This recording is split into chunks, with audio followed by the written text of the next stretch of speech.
The thing that actors always look for is the well-written material, and it doesn't matter to me what medium something is. You know, it could be a children's play.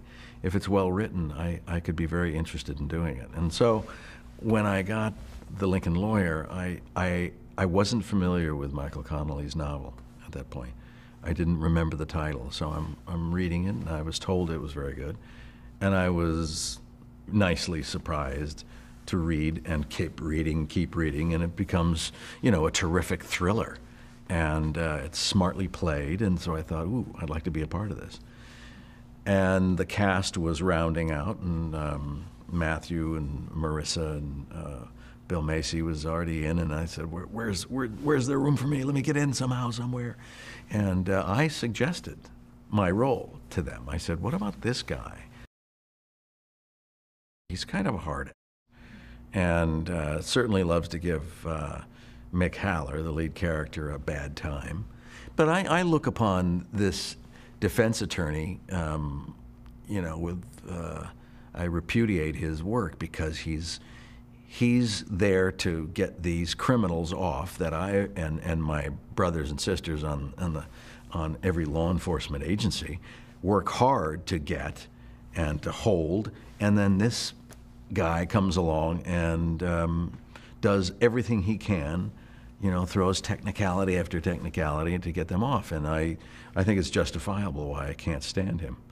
And then as the story turns, he does a few things that are so interesting that it confuses me, and I literally ask him, whose side are you on anyway?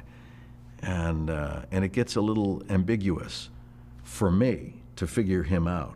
I don't know if he's a good guy or a bad guy. I just don't know.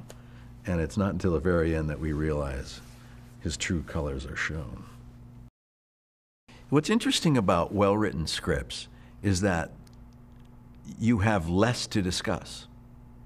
When scripts are shallow or thinly written, you have a lot more to talk about because you're trying to fill in the character, to make it richer, to make it more interesting and more important. When it's written well, like The Lincoln Lawyer, the guideposts are there.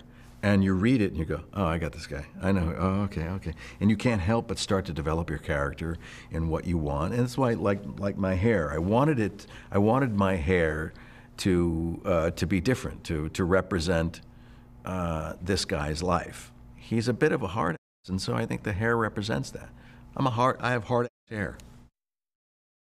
At 16, I joined the LAPD Police Explorer Group because they traveled a lot.